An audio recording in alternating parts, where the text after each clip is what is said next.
आज हम लोग ओल्ड इंग्लिश के बारे में पढ़ेंगे, चैप्टर 3। इससे पहले हम लोग 2 चैप्टर्स पढ़ चुके हैं। चैप्टर 3 है ओल्ड इंग्लिश। इसके टेक्स्ट को देखते हैं। The first period in the history of English is referred to by one of the following names: Old English, Anglo-Saxon and Anglo-Celtic। ये जो पहला पीरियड है, हम लोगों ने इससे पहले पढ़ा हुआ था कि 3 पीरियड्स है हिस्ट्री ऑफ इंग्लिश में: ओल्ड इंग्लिश, मिडिल इंग्लिश और मॉडर्न इंग्लिश। ये जो पहला पीरियड है ओल्ड इंग्लिश, इस ओल्ड इंग्लिश को कहता है कि ये 3 नामों से जाना जाता है: old English, Anglo-Saxon and Anglo-Celtic। Old English, Anglo-Saxon and Anglo-Celtic। However, the earlier 2 names are more popular and used more often। ये जो 2 नाम है, शुरुआत के 2 नाम, ओल्ड इंग्लिश और एंग्लो-सैक्सन, इन दोनों का अधिक पॉपुलर यूज है, ज्यादा प्रयोग होता है।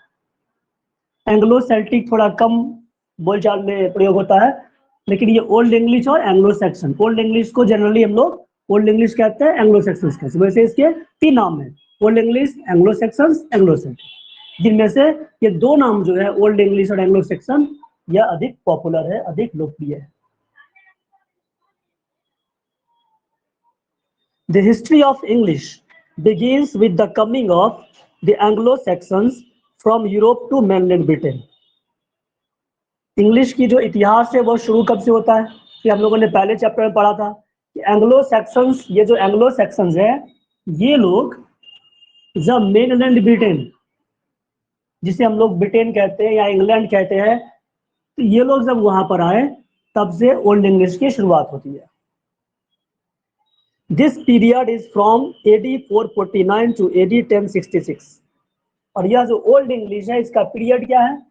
AD 449 से लेकर AD 1066 तक। AD 449 में शुरू हुआ और ये AD 1066 में समाप्त हुआ। ओल्ड इंग्लिश की बिगनिंग कब हुई? 449, और इसकी समाप्ति कब हुई? 1066। These 2 dates signify the 2 major invasions that changed the course of history। ये जो 2 डेट्स हैं, AD 449 और AD 1066, ये सिग्निफाई करता, ये दर्शाता है, दिखाता है 2 मेजर इन्वेशंस, 2 मेजर इन्वेशंस, 2 बड़े बड़े आक्रमण हुए। मतलब एक बार AD 449 में हुआ और दूसरी बार AD 1066 में हुआ।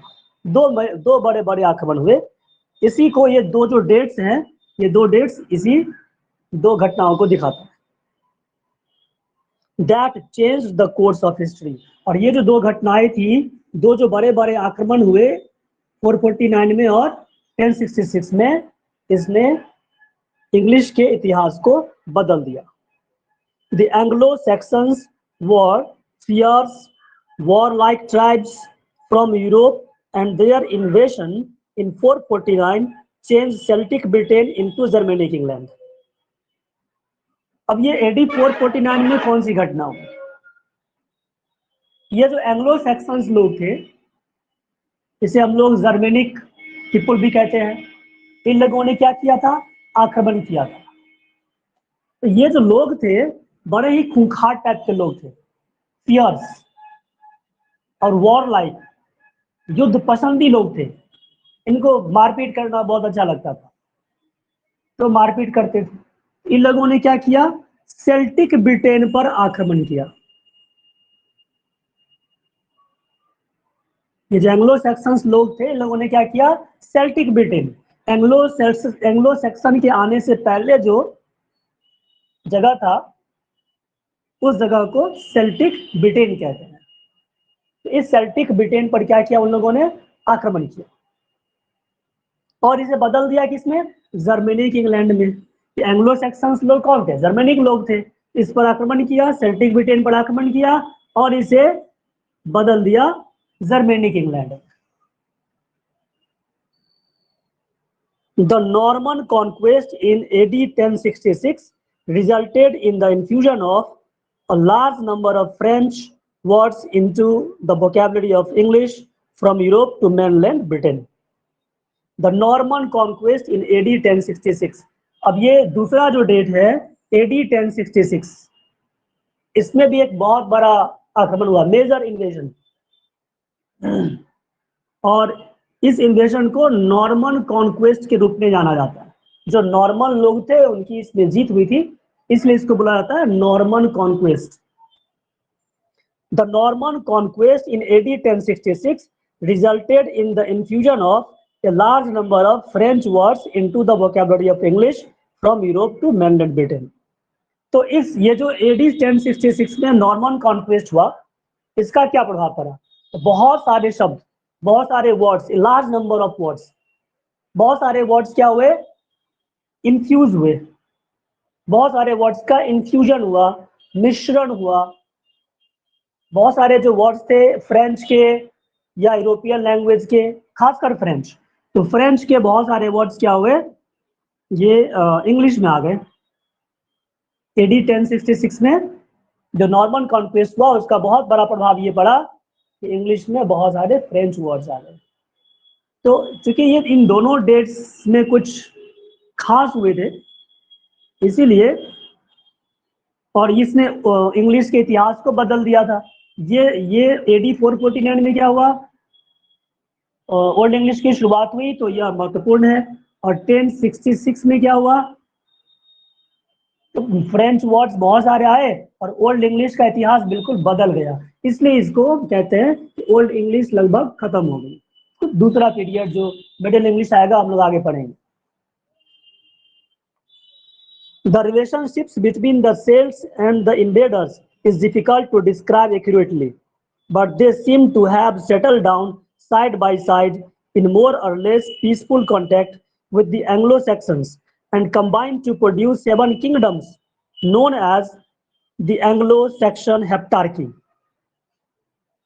अब यहाँ पर दो लोग हैं, जो जर्मेनिक इन्वेडर्स था और दूसरा सेल्टिक ब्रिटेन। तो सेल्टिक ब्रिटेन वाले को शॉर्ट में सेल्ट्स कहते हैं, और ये जर्मेनिक इन्वेडर्स, जर्मेनिक इंग्लैंड वाला जो था वो इन्वेडर्स थे, आक्रमणकारी थे, इसको एंग्लो सेक्सन्स भी कह सकते हैं।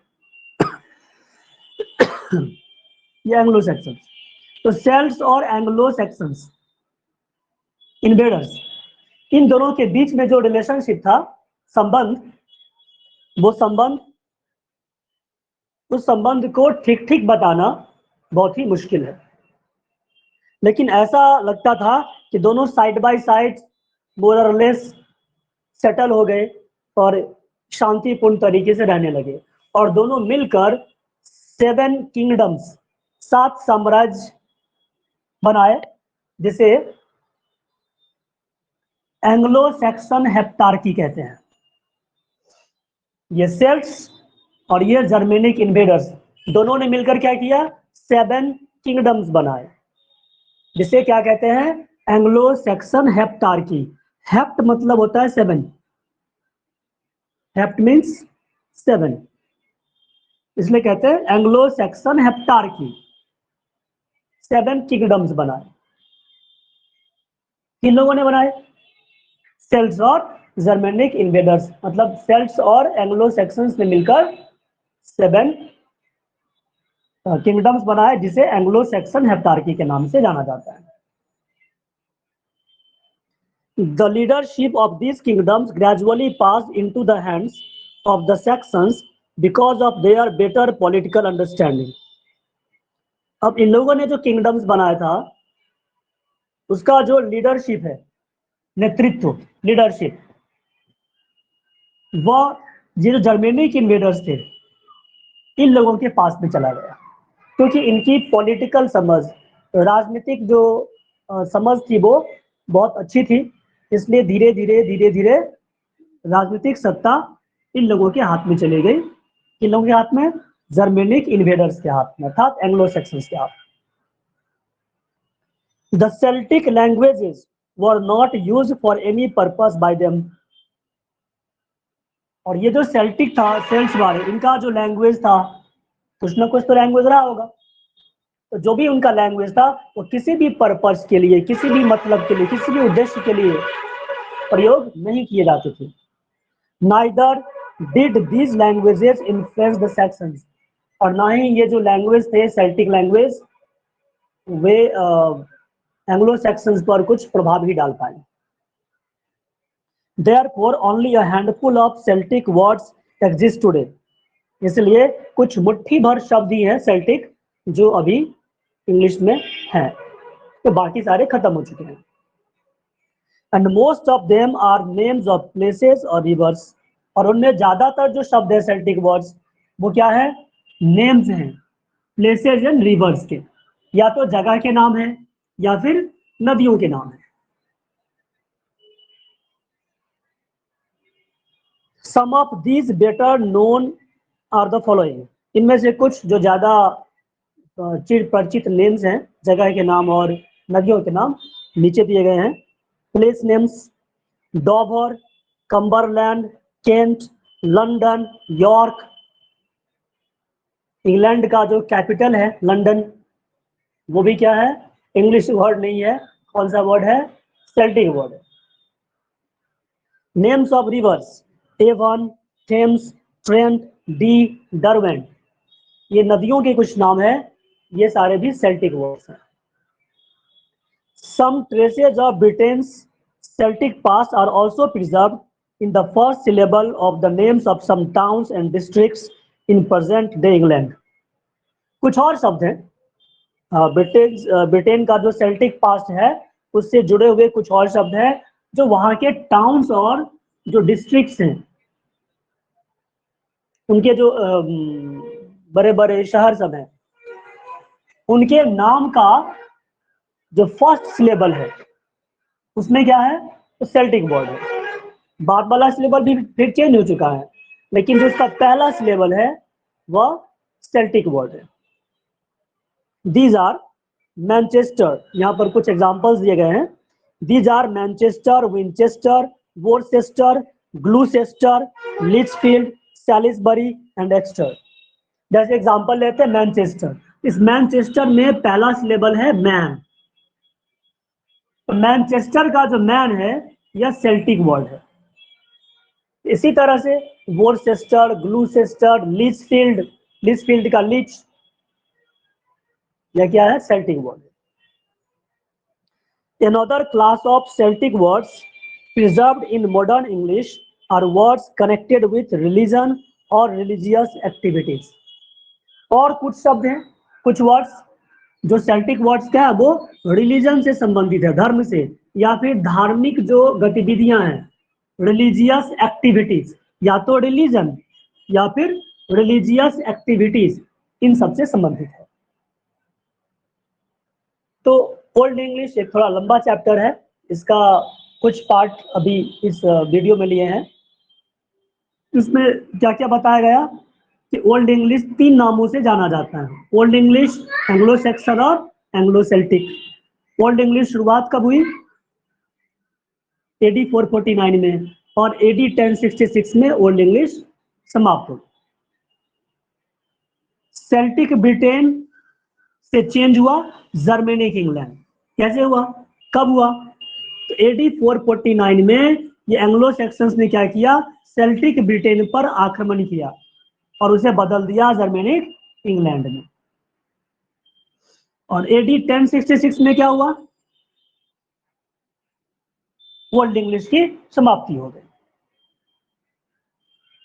अब इन दोनों के बीच जो संबंध था, ये जो सेल्ट्स और इन्वेडर्स, इनके बीच का संबंध कहना बड़ा मुश्किल है कि कैसा रहा, लेकिन जैसे जैसे समय बीता धीरे धीरे उनके संबंध मधुर होते गए, अच्छे होते गए, और दोनों ने मिलकर 7 किंगडम्स, 7 साम्राज्य का स्थापना किया, जिसे एंग्लो सैक्सन हेप्टार्की कहा जाता है। अभी भी ऐसा नहीं है कि ओल्ड इंग्लिश वाला सारा का सारा खत्म हो चुका है, लेकिन ओल्ड इंग्लिश के बहुत सारे वर्ड्स हैं। मतलब ये जो एंग्लो सेल्टिक है, सेल्ट वाला, उस सेल्टिक जो वर्ड्स है बहुत सारे हैं जो अभी भी इंग्लिश में हैं। तो कुछ प्लेसेस नेम्स में है, कुछ रिवर्स के नाम में है, कुछ टाउन्स और सिटीज के नेम में है, टाउन्स और सिटीज के नाम के पहले सिलेबल में है, पूरा पूरा तो नहीं लेकिन पहला सिलेबल है। और धार्मिक या फिर धार्मिक गतिविधियों, रिलीजन और रिलीजियस एक्टिविटीज से जुड़े हुए जो भी शब्द है उसमें भी कुछ सेल्टिक वर्ड्स है। आगे ओल्ड इंग्लिश के बारे में हम लोग नेक्स्ट वीडियो में देखेंगे। तब तक के लिए थैंक यू।